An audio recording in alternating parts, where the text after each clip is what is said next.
Hello. This presentation is about Johann Gutenberg and the invention of printing.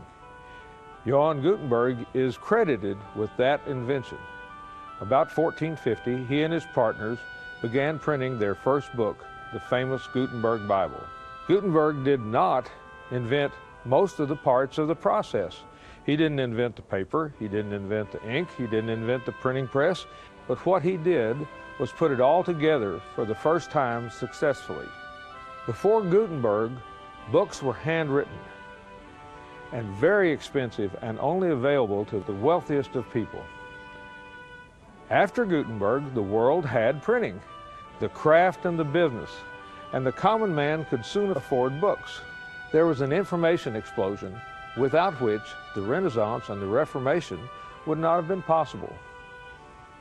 Now, no one really knows what the Gutenberg press looked like.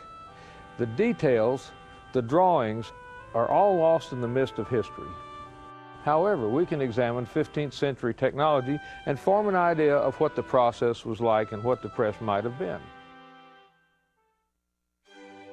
Originally, Gutenberg's type was cast of lead. First, a metal bar was engraved to form the letter or the shape that the final type would be. This happens to be the letter G. Then, this punch was driven into the end grain of a piece of wood.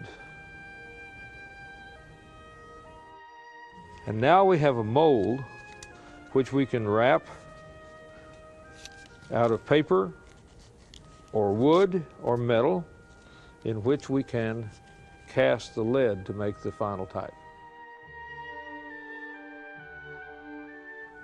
Scholars have long held that the Gutenberg press was based on a wine press. Now, this press has not only pressed grapes, but it has been converted. It has a type box, it has type in it, and the type in those days were inked by using ink balls like this.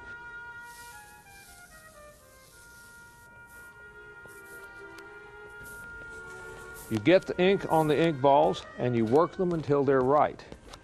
Ink balls are leather stretched over wool, and they have just the right amount of softness and give so that the ink is distributed evenly onto the type.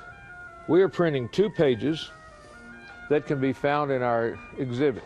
An example from the Gutenberg Bible, a replica of the Gutenberg Bible, and also a page from the first edition of the King James Bible.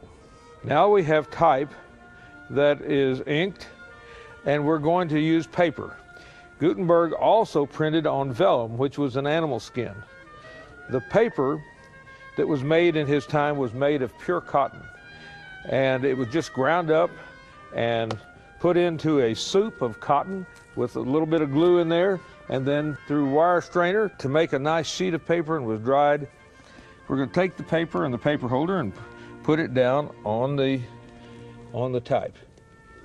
Now, and we'll press this twice since we are doing 2 separate pages. We have the paper on top of ink type, all this together in a box that's called the coffin in English, and we push this under the press. This press has a wooden screw, and it only has to move a short distance, but it creates great pressure using this bar that will pull around, and it'll put great pressure down on that. The platen is square, and it has to be level and flat. When we pull the bar, it takes about 80 pounds of pressure to put 2,000 pounds of pressure down. We're going to do this twice. We'll push this in again.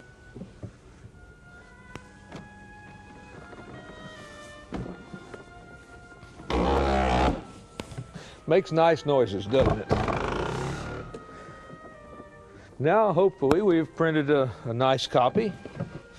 Pull it out.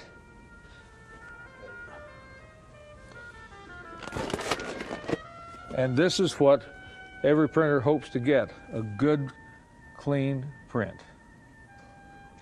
Now we're taking our page out. Isn't that beautiful? On a typical day, we don't really know how fast Gutenberg's process was, but they printed 200 Bibles in 5 years.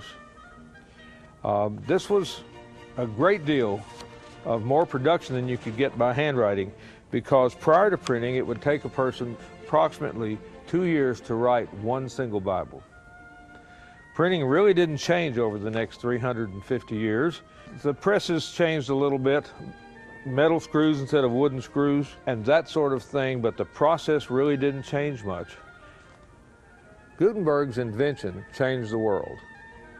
Without the invention of printing in the 1450s in Germany, there would be no Erasmus, no Luther, no Tyndale, and there would be no Renaissance or Reformation. Thank you for joining us, and please enjoy the rest of the exhibit.